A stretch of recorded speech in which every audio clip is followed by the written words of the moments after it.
Buenos días con todos. Muchas gracias por acompañarnos en esta convención anual del 2019. Tengo que hacer un par de anuncios antes de dar inicio a la reunión. La primera es que me han pedido por favor que les haga recordar que descarguen el app de la convención anual. Estamos ensayando, ¿no?, crear una red entre nosotros. Lo pueden descargar según las indicaciones que han recibido. Hay unas tarjetas en las mesas y cuando lo descarguen no se olviden de unirse al evento, ¿no? Porque pueden descargar el app, si no se unen no van a ver a los que estamos ya registrados en el evento. Eso es el único anuncio.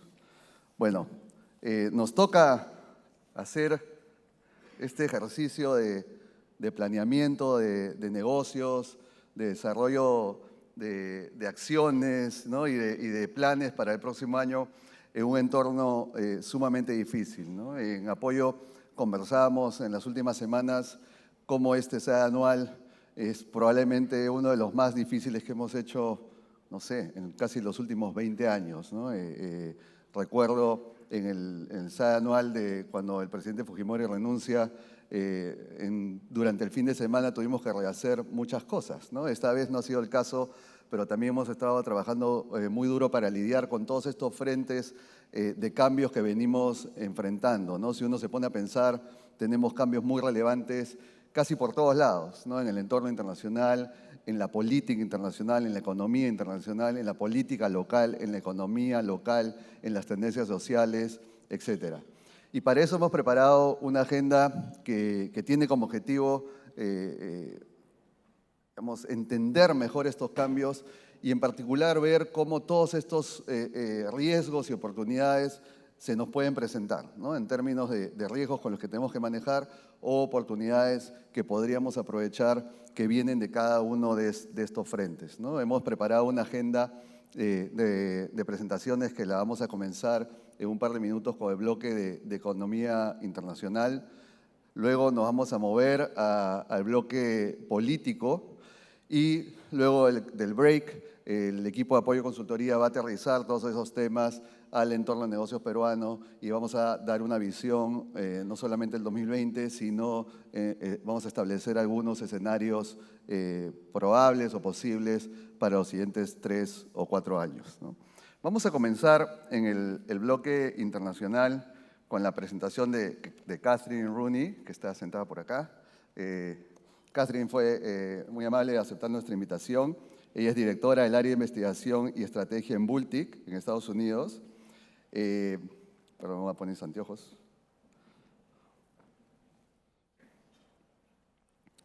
Catherine es especialista en mercados financieros y responsable de desarrollo de estrategia de inversión global para mercados emergentes y desarrollados también.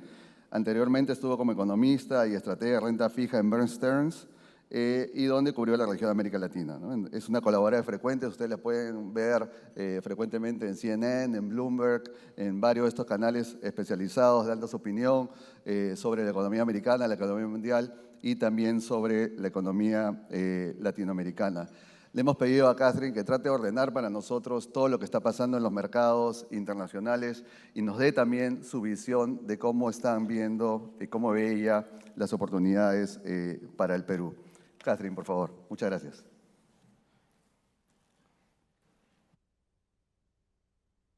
Gracias, José. Buenos días. Es un gusto estar aquí. Gracias por la invitación.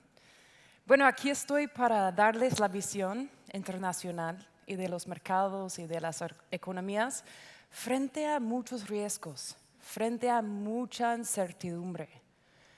Yo que manejo la parte de investigaciones macroeconómicas en Bultic, mis clientes siempre me preguntan 3 cosas, 3 riesgos que hicieron que los mercados en diciembre del año pasado bajaron 20%. 3 riesgos principales son los que están pesando los mercados en los días de bajadas. 1 es recesión en los Estados Unidos. Son como olas que vienen. En una ola muy fuerte, muchos me preguntan, ¿qué porcentaje ves de recesión en los Estados Unidos? ¿50 o 60?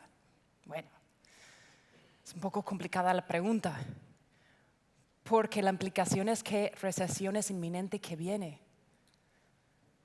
Recesiones en cualquier economía son parte de un ciclo económico donde tenemos altas y bajas. Pero ¿por qué una economía tiene varios años, muchos años, en expansión? No quiere decir que recesión es a la esquina.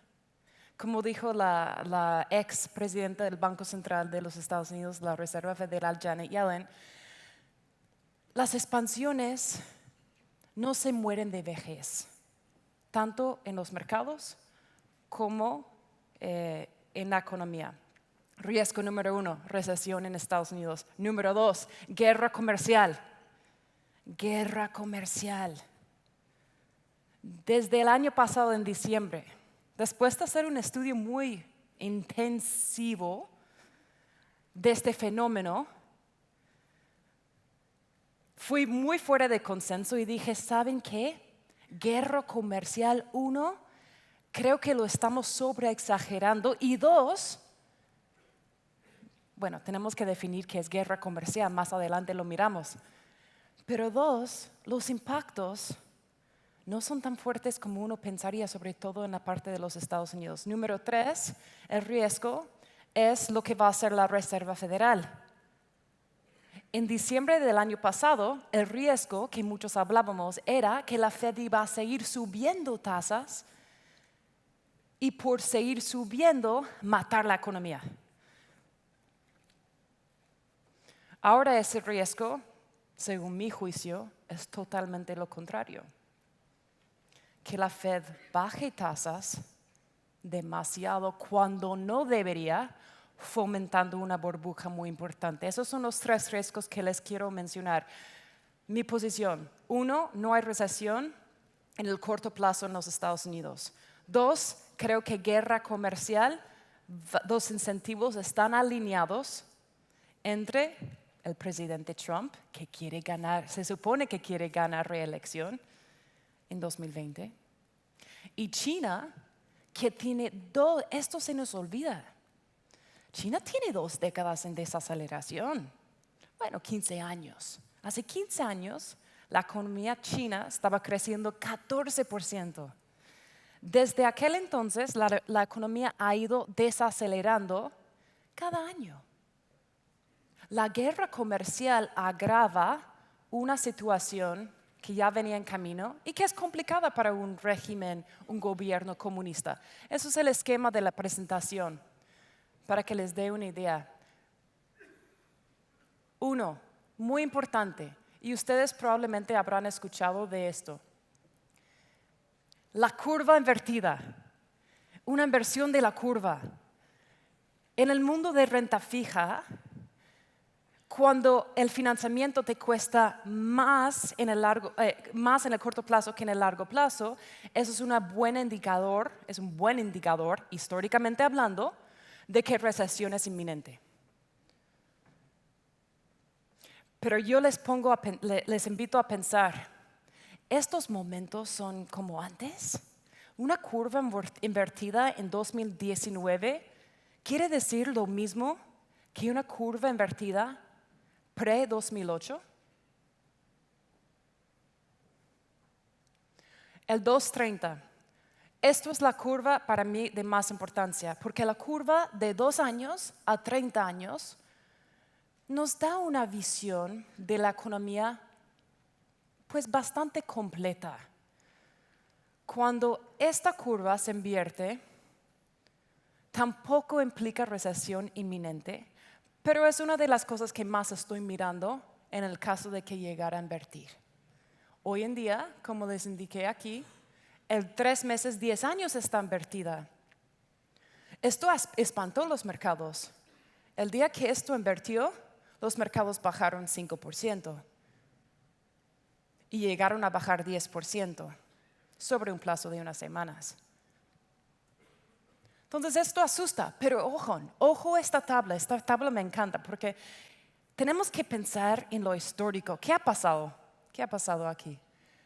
En los últimos 3 ciclos de recesión, si un inversionista hubiera salido el día que se invirtió la curva, 2 cosas hubiera pasado. Meses a recesión luego de la primera inversión. O sea, es como asustarse muy rápido, ¿no? O sea, recesión puede llegar a pasar después de la inversión entre 14 y 22 meses después.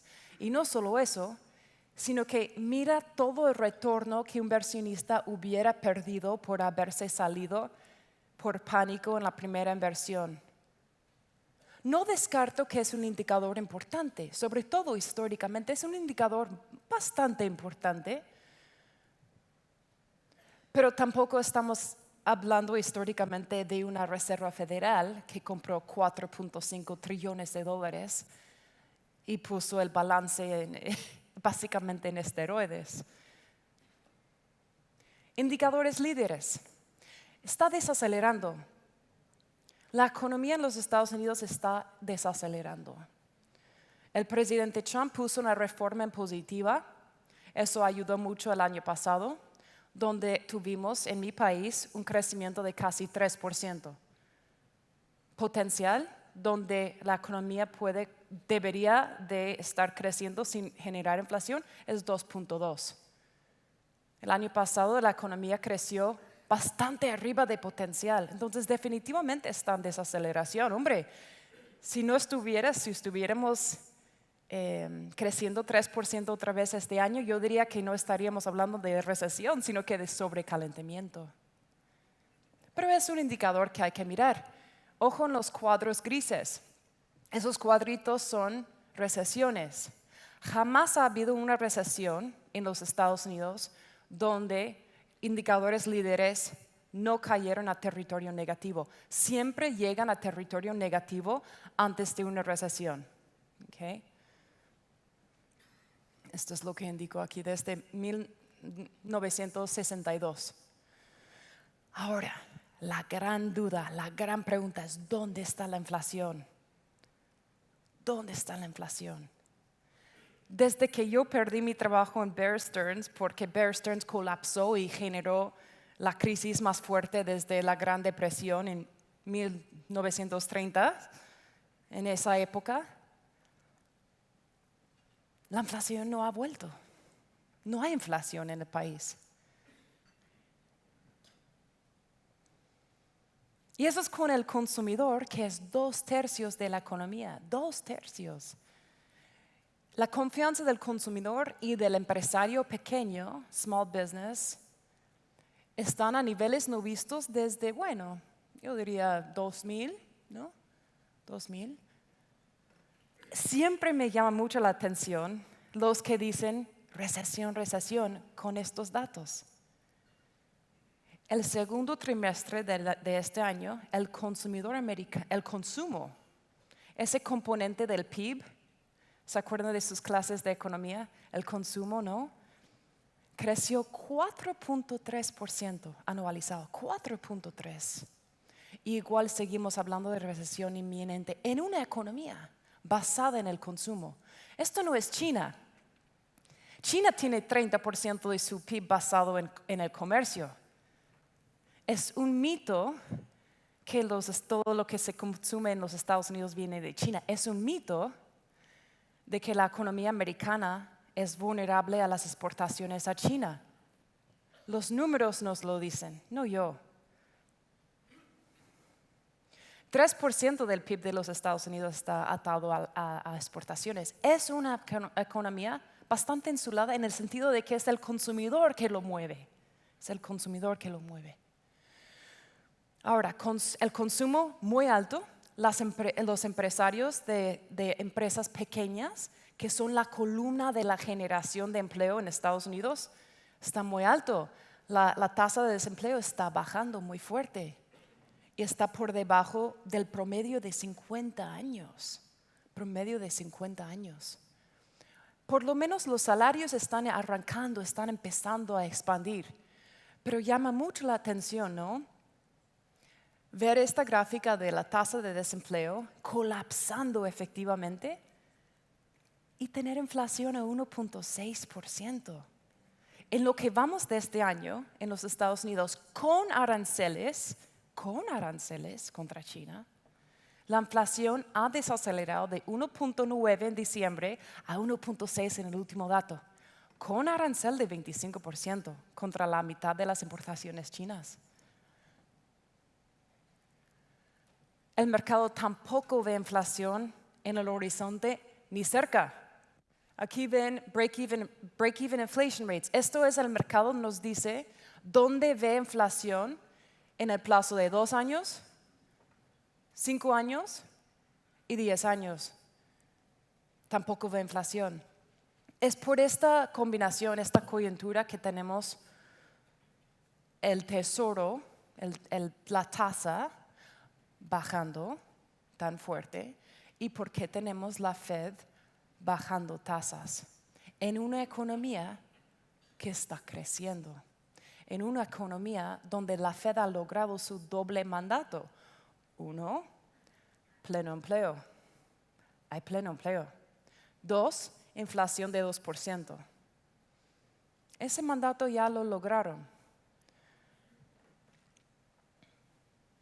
Muchos me preguntan, bueno, entonces, ¿qué más pueden hacer? El déficit es $1 trillón Estados Unidos agrega $1 trillón al déficit todos los años. La deuda es 20 trillones de dólares. Pero vamos a poner otro tipo de estímulo porque política monetaria pues no lo puede hacer todo. Entonces muchos me dicen, ¿y qué tal el estímulo fiscal? Muchos me preguntan sobre lo que el presidente Trump no prometió, sino que habló muy a favor, que era el plan de infraestructura de $1 trillón. Y puede que sí, sería estimulativo. Pero hay que hacernos la pregunta, 1, si hace falta, y 2, si es prudente. Este es el déficit de los Estados Unidos, y como pueden ver, desde 2009, cuando hizo falta, pues también discutible, pero aquí vemos el déficit corrigiendo, pero volviendo a subir, gastando más que lo que se ingresa. ¿Cuál es el problema con esto? El problema con esto es de que los gastos obligatorios en los Estados Unidos van a consumir dentro de unos años el 100% de los ingresos. Eso quiere decir que todo lo que no sea pagos de interés de los tesoros, Medicare, Medicaid, que son los programas de salud, y seguridad social, va a tener que ser financiado con deuda. Entonces, el punto que me gustaría hacer es que no hay espacio para estímulo fiscal. Y no es que no solo hay espacio, sino que es muy poco probable que un gasto, un plan de infraestructura de $1 trillón pase el Congreso. Por lo menos por el lado de los republicanos. Va a ser muy difícil, muy difícil.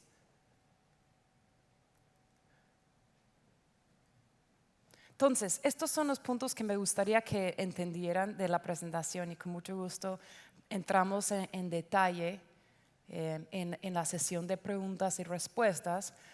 Pero sobre los próximos 3 a 4 años, ¿qué es lo que esperamos?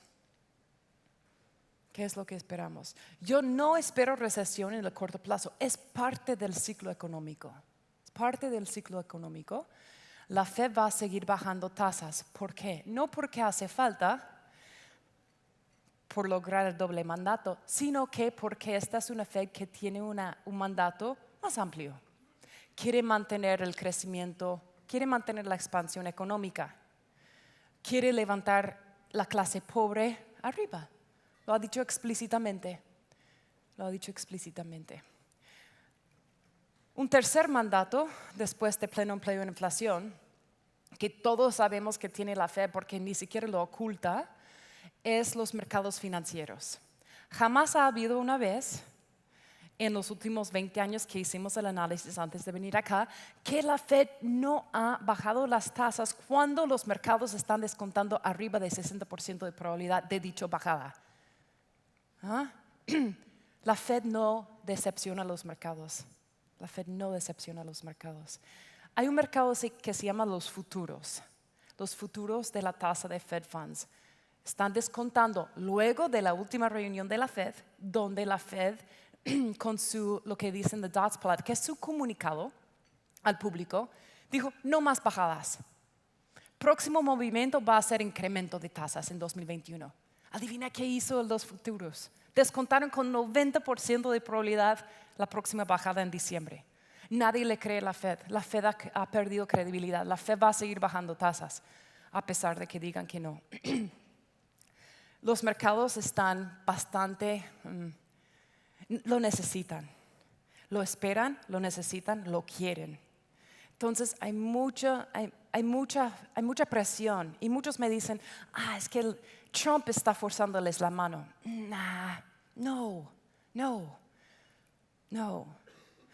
El presidente con su cuenta de Twitter lo que está tratando de hacer es tener influencia sobre las decisiones, pero no la tiene. La Fed no está actuando porque el presidente les diga. Si fuera así, la Fed hubiera bajado 50, no 25. Aquí voy a pasar a la reelección del presidente. Muchos me preguntan y estoy segura que es un tema que también ustedes han pensado. No es fácil predecir por dos cosas y yo no tengo problema con tener posiciones firmes, pero esto sí es complicado.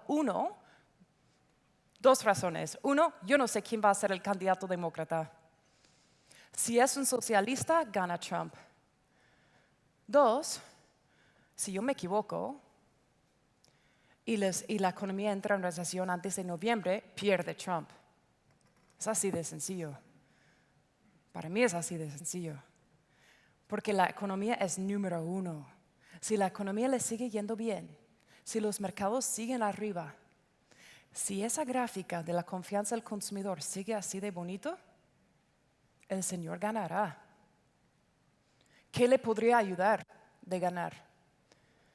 Un candidato como Bernie Sanders o Elizabeth Warren sería una ayuda muy importante a Donald Trump. Porque esas personas sí son muy populares en las ciudades, pero cuando vas a lo que es pues la parte integral del país, en el Medio Oeste, gente pues más pues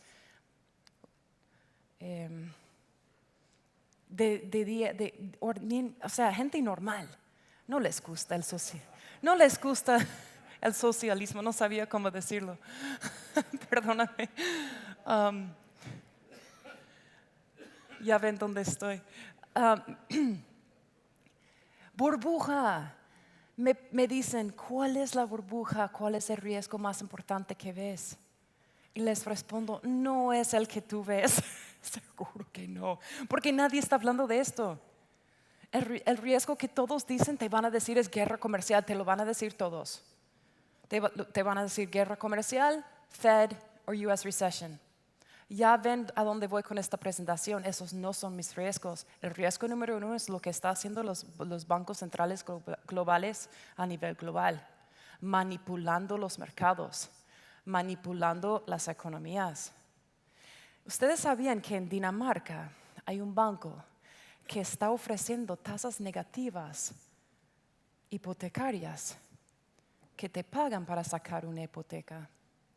UBS, Private Wealth Management en Suiza, ahora cobra a sus clientes de mantener su propio dinero, el dinero que ellos ganaron con sus empresas, lo que sea, te cobran para quedar en cash. Ahora hay 17 trillones de dólares en deuda con tasas negativas. Tasas negativas quiere decir que mantienes el bono de renta fija hasta maturity, hasta que vence, y pierdes tu dinero. ¿Por qué la gente sigue comprando estos bonos? Porque el mundo financiero no ve inflación Entonces el mundo financiero piensa, bueno, el bono de 10 años de Alemania hoy en día rinde menos 40 básicos, menos 0.4%. Lo voy a comprar. Es Alemania y mañana va a ser menos 0.50. La tasa baja, el precio sube. Esto es el impacto de los bancos centrales globales. Los bancos centrales, Banco de Europa, Japón, siguen comprando activos. Compran bonos soberanos, compran bonos de Grecia, compran bonos de España, compran corporativos, ahora están comprando emergentes, compran de todo. Y por tener un comprador tan importante como un banco central, eso sigue bajando la tasa y subiendo los precios. Cuando los bancos centrales tengan que deshacerse de esta situación, va a ser bastante complicado. ¿Cuáles son las repercusiones de dicha política? Pues una es que las tasas están tan bajas que ustedes que son CEOs, CFOs, lo tendrán más claro que cualquier persona. Pues aprovechemos, ¿no? Aprovechemos, sacamos crédito, la tasa está muy baja, entonces nos apalancamos. Las personas se apalancan, las corporaciones se apalancan, y ni hablar de los gobiernos que se apalancan. Esto es una gráfica de las corporaciones con sus niveles de deuda. Están a niveles más altos desde 2008, the Great Recession. ¿Por qué la tasa es tan baja? Y probablemente seguirá.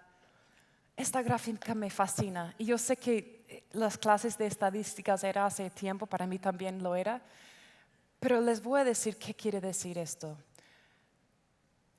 La tasa de 10 años de Tesoro de los Estados Unidos, donde está operando ahora, está por romper el piso de 3 desviaciones estándares del promedio.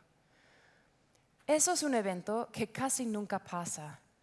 Ese es un evento que pasa con 2% de probabilidad. Esto es otro indicador de la burbuja en el mundo de renta fija precipitada y generada por los bancos centrales globales. Esto me parece evidencia bastante clara.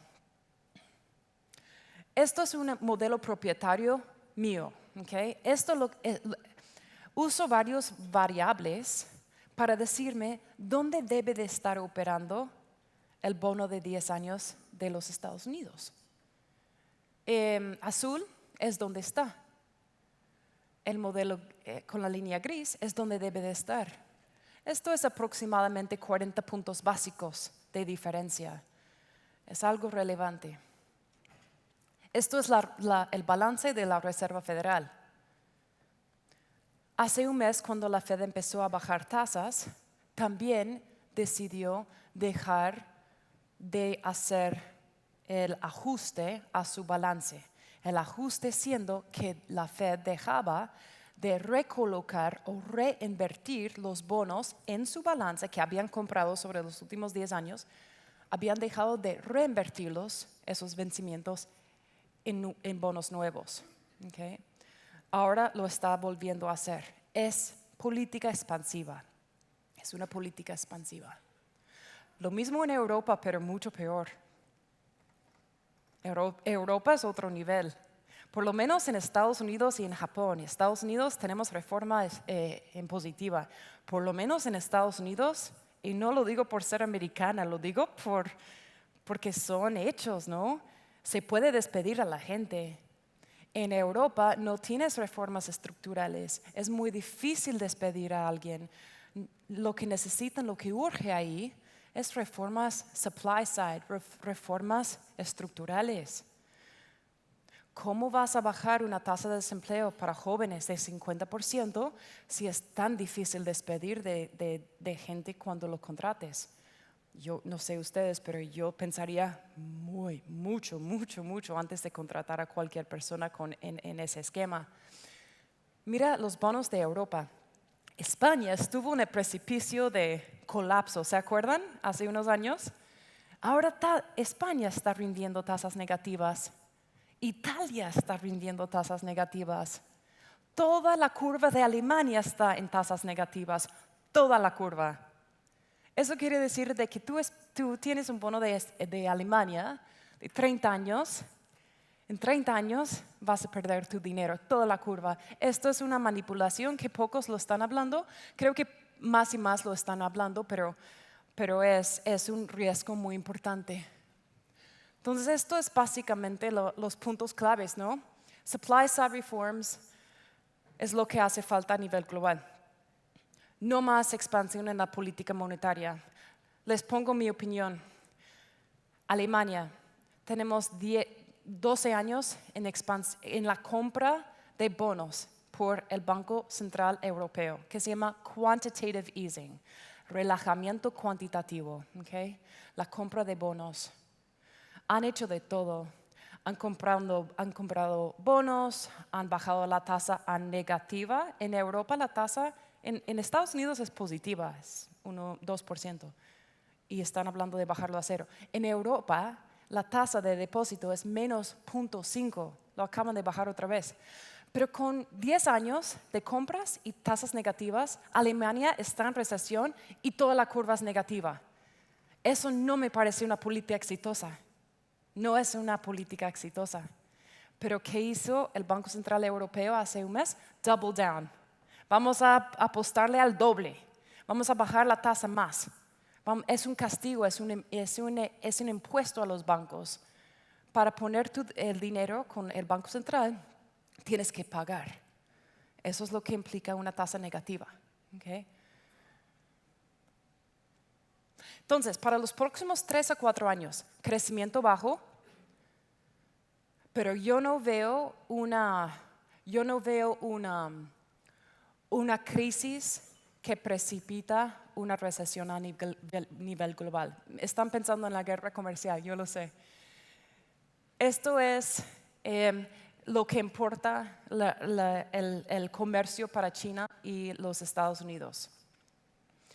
Las importaciones chinas son una pequeña parte del consumo en los Estados Unidos. A mí me encanta esta tabla, vamos a pasar a esta tabla. Pocos lo saben. Incluso en los Estados Unidos, yo hablo con la gente y me dicen, ay, qué fastidio que Trump va a poner un arancel que cubre todas las importaciones chinas. Todo me va a costar más cuando voy a Walmart. Back to school. Qué miedo. Había mucho miedo. Yo que salgo en los medios. ¿Sabes que ponen un micrófono en un señor cualquiera de la calle, pobrecito? Y le dicen, ¿usted qué opina de estos aranceles? ¿Usted qué opina? Y el señor, qué pobrecito, él no sabe, dice, no, pero tengo que comprar los lápices, las carpetas, la mochila, todo me va a costar mucho más. Ojo con eso, es un error de análisis suponer que todo lo que se consume en los Estados Unidos viene de China. De hecho, cuando vemos los números, estamos hablando versus inflación aquí. El porcentaje del consumo de importaciones, 17.3%. Por eso no hemos visto inflación después de tantas tarifas. Porcentaje de las importaciones totales de los Estados Unidos, 13.6 viene de México, 21 viene de China, de ambos 35. Entonces, lo que hicimos en mi equipo es ver, vamos a decir que el 25% de tarifa es contra la totalidad, el 100% de las importaciones chinas, bajo este esquema de, vamos a poner los números facilitos, 20% de lo que se consume es importado, del cual 20% viene de China sobre un plazo de 1 año con el arancel de 25% contra China. Eso te sube la inflación 0.9 puntos porcentuales. Entonces pones 1.5 más 0.9. Eso sobre un plazo de 1 año. Esto es muy conservador. Esto no incluye sustitución de importaciones, cambio de lugar de China a México. No incluye un efecto muy importante, es que el efecto de las divisas. Si China devalúa el yuan, eso hace las importaciones chinas en los Estados Unidos más baratas, contrarrestando el impacto del arancel. Entonces es un poco más complicado que decir que las tarifas van a lanzar a Estados Unidos en recesión o a nivel global. No estoy recomendando más. Lo que digo es que hay que aprovechar de mis percepciones en los mercados. Yo que soy asesora sobre todo de inversiones, aprovechamos, dijimos, el 20% de bajada de diciembre es oportunidad de entrada. Es lo que dijimos y quedamos acertados. Entonces ahora estamos viendo el mundo otra vez a ver cómo es que podemos ayudar a los clientes. Los precios de las importaciones han bajado con las tarifas. Eso les indica lo poco vulnerable que es la economía en los Estados Unidos a los aranceles de China. Ahora, obviamente hay otros efectos no deseados. La incertidumbre afecta los planes de capital y las inversiones de las corporaciones. Entonces hay muchas corporaciones que no han hecho sus planes para los próximos 5 años o no han invertido. Entonces sí hay efectos secundarios no deseados en este tema con China. China jamás va a vender los tesoros, eso nunca pasará. Entonces si escuchan eso en los medios no va a pasar, eso sería un autotiro. Y luego, esto es pues básicamente los puntos. Para Estados Unidos el riesgo es más un tema fundamental que un tema del corto plazo. Europa, voy a pasar por esto un poco rápido, que se nos está cortando el tiempo, pero con mucho gusto lo hablamos en las preguntas y respuestas. Pero Europa está en desaceleración bastante fuerte, me preocupa bastante. No hay inflación, no hay crecimiento y las políticas son bastante complicadas, complicando la coyuntura. Ven aquí que esto es el pronóstico en rojo, esto es el balance del Banco Central de Europa. Están comprando más con una tasa muy baja, negativa y más negativa aún. ¿Qué quiere decir esto para Latinoamérica? Latinoamérica está en desaceleración con los demás. Hay ganadores y perdedores. Hay ganadores con la guerra comercial como Brasil. Brasil está exportando más a China que antes, sobre todo con soya, en lugar de los Estados Unidos. Hay ganadores y perdedores. Ganadores, México y Canadá, que están exportando más a los Estados Unidos en lugar de China. Hay perdedores y es la desaceleración en general de la economía y eso es lo que estamos viendo en Latinoamérica. Algunos más que otros, pues obviamente México es bastante complicado con la política del gobierno ahí, pero todos los bancos centrales fuera de México, que es un poco diferente, están bajando las tasas. Ese es el tema de hoy, que los bancos centrales son la solución. Los bancos centrales tienen que bajar. Ojo con una cosa, si uno baja mucho, cuando venga la crisis, cuando se manifieste la recesión, te falta una herramienta, ¿no? Entonces, muchos de mis contrapartes en JP Morgan, en Morgan Stanley, Goldman Sachs, dicen que la Fed y los bancos centrales van a bajar a 0. El problema con eso es que no estamos en recesión y no pinta como que vamos a estar. Entonces, cuando llegue la recesión, que en algún momento llegará, ¿qué va a hacer la Fed? ¿Entrar a tasas negativas? ¿Es exitosa política como Europa? Probablemente no. Entonces, es un ciclo vicioso. Para Latinoamérica, yo creo que hay más espacio de hacerlo que en los Estados Unidos. La desaceleración es importante. La inflación es bastante moderada y tiene la capacidad. Aquí está una gráfica de la inflación a nivel regional. Y lo que hemos visto es las monedas debilitándose versus el dólar. Yo creo que de ahí vamos a quedar bastante estables y no vamos a ver más colapso de las monedas frente al dólar. Fuera de un cisne negro, que sería que, y lo podemos hablar más, pero un choque con el petróleo más relevante y más en larga duración que lo que vimos con Arabia Saudita, por ejemplo. Pero hasta ahora esto es donde ya hemos visto la gran depreciación de las monedas. ¿Cuáles son las recomendaciones? Pues más bonos están en manos extranjeros para el Perú. Perú tiene la ventaja de tener buena credibilidad afuera.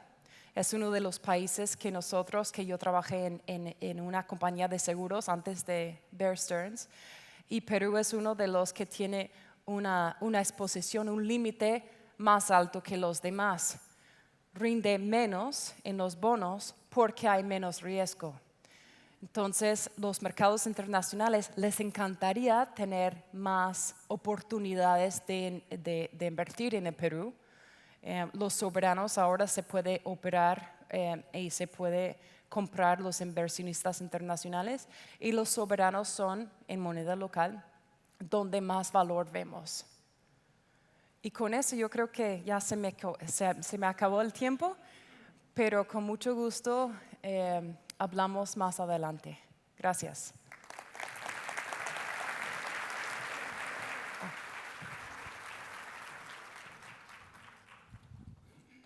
Muy bien, Catherine, muchísimas gracias por una presentación tan completa, y se notaba cómo generaba interés en el público, porque me iban llegando las preguntas sobre cada punto que tú mencionabas. Qué bueno. Así que tengo un montón de preguntas del público que quisiera hacerte llegar.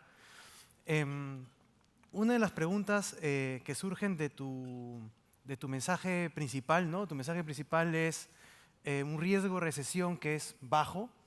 La recesión es parte de la vida, es parte de los ciclos económicos, pero en el corto plazo ves un riesgo bajo de recesión en Estados Unidos al menos, pero un crecimiento que sí promete de alguna manera ser bajo, ¿no? Y con tasas de interés bajas durante un tiempo más, ¿no? Ese es un poco, sí, en general, los grandes mensajes que has dado. La guerra comercial no te preocupa tanto como a otros. Y en ese contexto una pregunta que salía era, ¿qué sí te preocupa? ¿Qué escenario internacional en Estados Unidos verías con preocupación, o qué evolución de variables son las que te harían dudar de tu principal conclusión de baja probabilidad de riesgo de recesión en Estados Unidos? El riesgo que yo veo es el endeudamiento de todo el mundo. Las compañías de grado de inversión están más apalancadas que nunca. Hay mucha, por ejemplo, en las compañías de energía no convencional que están yendo a bancarrota porque están sobreapalancadas y no pueden cumplir con sus obligaciones de deuda. Me preocupa que surge inflación de alguna manera u otra. Puede ser por una guerra con Irán, con Arabia Saudita, y una respuesta fuerte de los Estados Unidos lanzando el petróleo arriba. Cuando pasó lo de Arabia Saudita, José Carlos, el último fin de semana, hace una semana, lo primero que pensé es, ¿será que este es el choque que va a lanzar la inflación arriba y que va a hacer descarrilar todas estas tendencias? Porque cuando aparezca la inflación, la Fed no va a poder bajar, sino que va a tener que subir. Las curvas que ahora son invertidas, que están haciendo que todo el mundo compre bonos de larga duración. Entonces hay muchas personas que están muy largas duración, muy largas riesgo. La inflación sube, las tasas suben, adivinen qué. Defaults, compañías en bancarrota y personas también. Entonces, la inflación es el riesgo número uno. Lo que pasa es de que no hay. Entonces, es un tema que en el caso de que surja, llega a ser un choque muy fuerte, que nadie lo espera. Vimos que Arabia Saudita realmente no terminó siendo absolutamente nada, porque Aramco pudo regresar con su producción. En 3 días tenía que 70%, 50% ya online, y hay bastante inventario. Entonces tendría que ser un choque que dure mucho más tiempo que unos días. Pero un cisne negro, que la inflación suba de repente, yo creo que es un riesgo. Errores de política, también muy importante, muy importante. Vamos a decir que el presidente, no sé, cualquier cosa, pero errores de la política, atacar a Irán, o que la Fed baje a 0, y eso genera más burbuja, y tenemos una combinación de mucha deuda y de repente un choque en la confianza con respecto a los Estados Unidos. Estas son las cosas que pueden matar pues, el ciclo que estamos viviendo ahora. Perfecto. Y además en un contexto en, como mencionaste, hay menos capacidad de respuesta de política de la que había antes, ¿no? Tasas de interés ya bajas, deudas en varios segmentos de la economía ya elevados. Digamos, es una economía que crece poco y vulnerable a diferentes tipos de shocks, ¿no? Ahí había otra pregunta relacionada con los episodios de riesgo que puedan haber en Estados Unidos. ¿Cómo es tu escenario en caso Trump no se reelija? Ya sea por un impeachment o que pierda las elecciones por alguna razón, las elecciones se hacen cada vez menos predecibles, ¿no? Ese escenario sin Trump como presidente, ¿cómo lo ves ese mundo? Si es Joe Biden, creo que no tiene un efecto tan fuerte. Si es Elizabeth Warren, y les voy a dar un poco de color de hace una semana que me parece muy, muy valioso, que es que lo que dicen The Green Room, donde el lugar de espera de la televisión, me encontré con la estratega en jefe de la campaña de Obama, y ahora quien maneja todo el grassroots effort, el esfuerzo de personas a nivel de las casas por el Partido Demócrata. Y ella lo que me dijo es que Elizabeth Warren va a ser la candidata y que lo vamos a tener claro tan pronto como en febrero. Porque ella lo que dice es que lo más probable es que Joe Biden no va a ser el candidato porque él tiene muchos problemas con hablar y dice cosas extrañas a veces y es muy mayor, es lo que ella me dice. Entonces me dice, si Elizabeth Warren gana New Hampshire y Iowa, que son las primeras 2 primarias, le dicen en inglés, she runs the table, ganará todas las primarias demás. Mira, si es Elizabeth Warren y ella gana, en primer lugar, impeachment no va a pasar, no creo que va a pasar, pero vamos a decir que Elizabeth le gana a Trump por mérito, porque ahí están los dos y ella gana. Te lo juro que los mercados van a bajar 20%. Los bancos y el sector de salud van a ser los más golpeados, porque ella es uno de los más izquierdistas y ella lo que ha dicho es de que va a deshacerse de las compañías privadas, del seguro privado de salud. Entonces, eso lo veo muy problemático para los mercados. Si es Joe Biden, él es más moderado y creo que no va a tener ningún impacto negativo ni positivo. Es básicamente status quo lo que vimos con Barack Obama. Hay otro grupo de preguntas que sale un poco del corto plazo, ¿no? Del riesgo de los próximos 2 o 3 años. Y preguntan sobre los riesgos de más de mediano plazo, ¿no? En Estados Unidos, de hace mucho tiempo está pendiente la reforma fiscal y cómo evitar esa acumulación de deuda que en parte se explica por los programas sociales.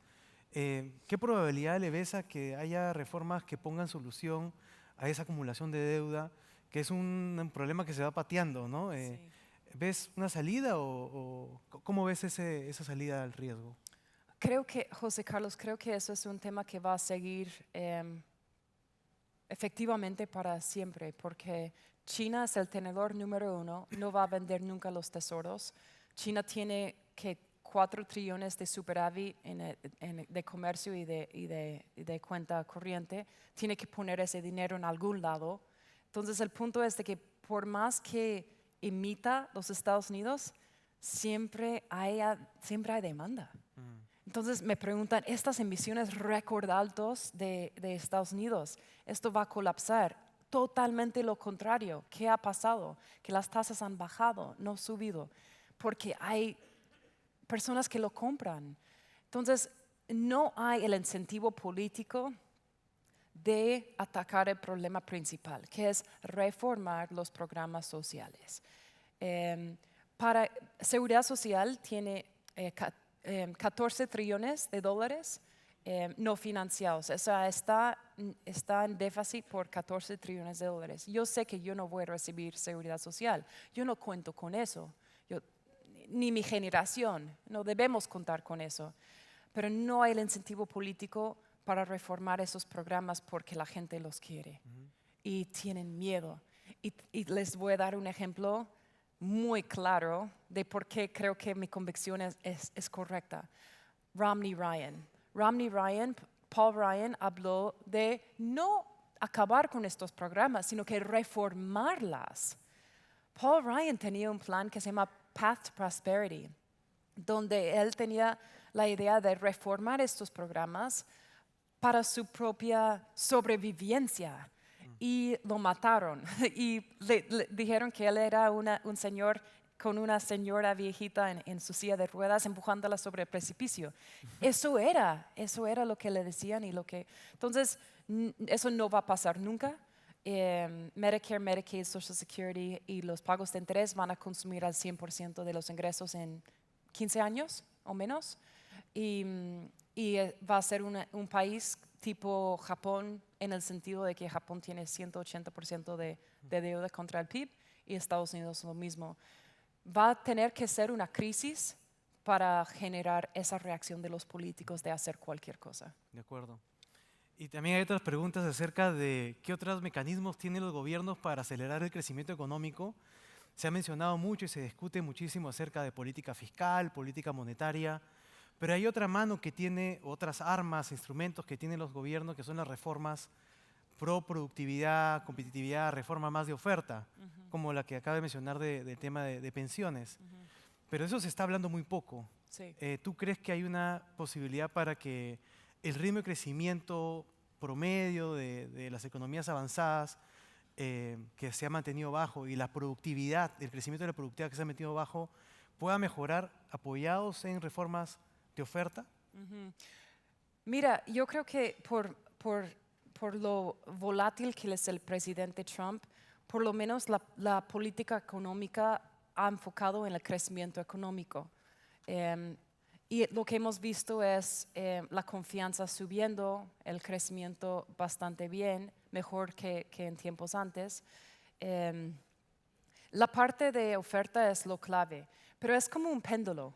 Tenemos un péndulo político, ¿verdad? Tienes socialismo que está de moda, sobre todo en Latinoamérica, y luego derechismo, izquierdista. Y ahora estamos en el lado del péndulo, que es que política monetaria es lo que hay, no hay otra cosa. Los bancos centrales globales son el único ente que nos puede ayudar. Las políticas de oferta no están de moda, están cero de moda. Es como ese famoso debate entre Hayek y Keynes, ¿no? Keynes, big government, el gobierno grande, la política monetaria del Banco Central súper importante, olvidemos de los demás, eso es donde estamos. Desafortunadamente Europa no tiene reformas estructurales. Con el presidente Trump, con una segunda, si él vuelve a ganar, lo más probable es que tendremos otro recorte en positivo, no más reforma, pero la reforma en positiva me pareció muy, muy buena y creo que estamos viendo los frutos de esa reforma.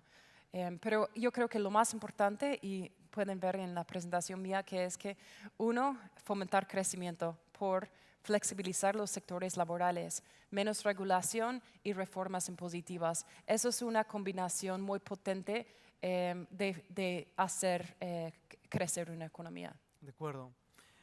Nos quedan unos 4 minutos y hay varias preguntas que tienen que ver más con la relación de Perú con inversionistas de afuera. Y ahí creo que tienes una posición bastante privilegiada que quiero aprovechar. ¿Cómo ves? Mencionaste que Perú es atractivo por la estabilidad macroeconómica. ¿Qué te preocuparía ver en Perú que pueda afectar el atractivo de los papeles, de las inversiones en nuestra economía? Bueno, yo diría dos cosas principales. Uno, no podemos no hablar de las materias primas, es súper importante. Entonces, en el caso de que haya un error de la política por el lado de China, vamos a decir que lo que está pasando en Hong Kong derrame por todo el país. Vamos a decir que China entra en una crisis muy fuerte y ese comprador tan importante de las materias primas de verdad colapse. Eso es un riesgo muy importante no digo que va a pasar, pero es un riesgo importante para los países que exportan las materias primas como este. Y la otra cosa que yo les diría es que Perú tiene la fama de ser inestable con la política. Los presidentes que entran con encuestas muy altas y de repente desploman hasta single digits o dígitos, únicos dígitos.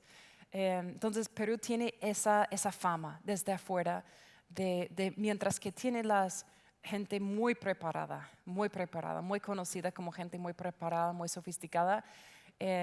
Y las instituciones son creíbles y fuertes y sólidas. Esa es la perspectiva, pero que los presidentes, los gabinetes, uno no puede contar con esa estabilidad, que es yo creo que una de las partes que lo mantiene en emergente, en categoría emergente, pero sí tiene crecimiento muy fuerte arriba del promedio de la región.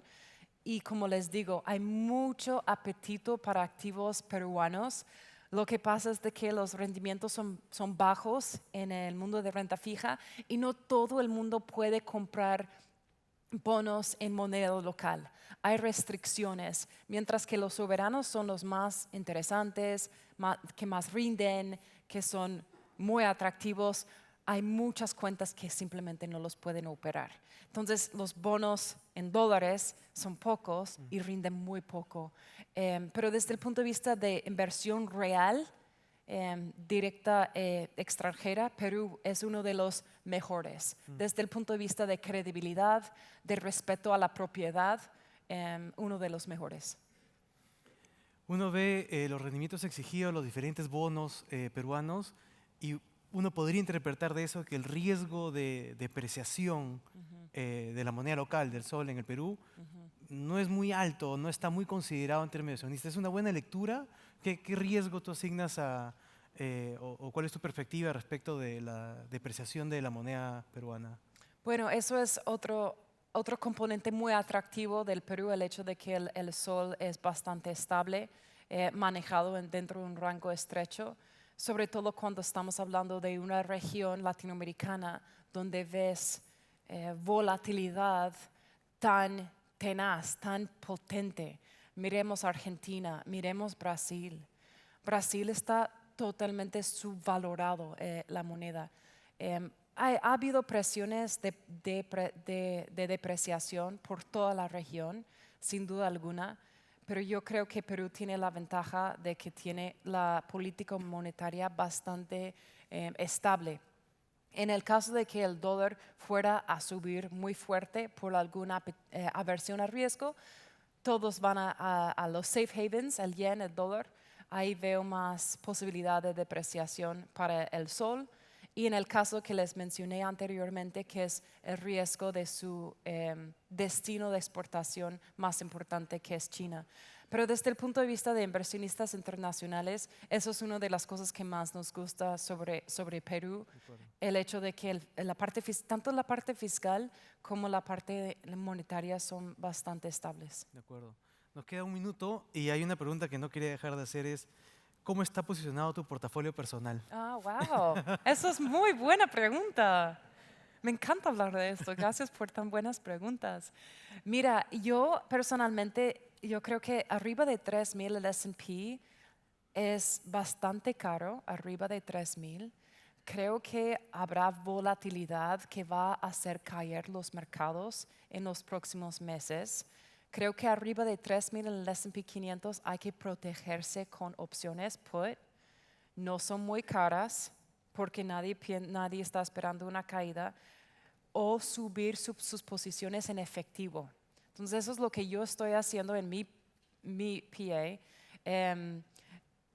Yo creo que hay que estar listos para reentrar cuando hay esa caída. Puede ser precipitada porque la Fed no baje tasas otra vez en septiembre o diciembre, porque los mercados están contando con 90% de probabilidad que lo haga. Imagínense que la Fed no lo hace.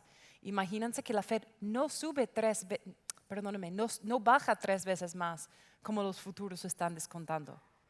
Porque la Fed no tiene que bajar. La inflación está bien, la economía está bastante bien. La Fed no tiene que bajar, pero los mercados lo exigen. Yo lo que pienso que lo más probable es que la Fed no baje 3 veces. Yo no creo que la Fed baje a 0 sin recesión, y el mercado se asusta con eso. Y si el mercado se asusta con riesgo de la Fed, guerra comercial o miedo otra vez de recesión, es compra. Es compra de los Estados Unidos, es compra de ciertos sectoriales. Prefiero Estados Unidos versus los emergentes en este momento. Lo que sí les recomiendo y lo que yo estoy personalmente haciendo es comprar China. China Consumer Discretionary no ha subido tanto como los demás, y yo creo que con mi perspectiva de los incentivos estando alineados entre Estados Unidos y China, China va a sentir ese efecto de la valorización debido a algún tipo de acuerdo, aunque sea preliminario entre Trump y Xi. Muy bien, se nos acabó el tiempo. Muchísimas gracias por una Gracias, excelente Carlos. presentación. Un placer. Muchas gracias. Gracias.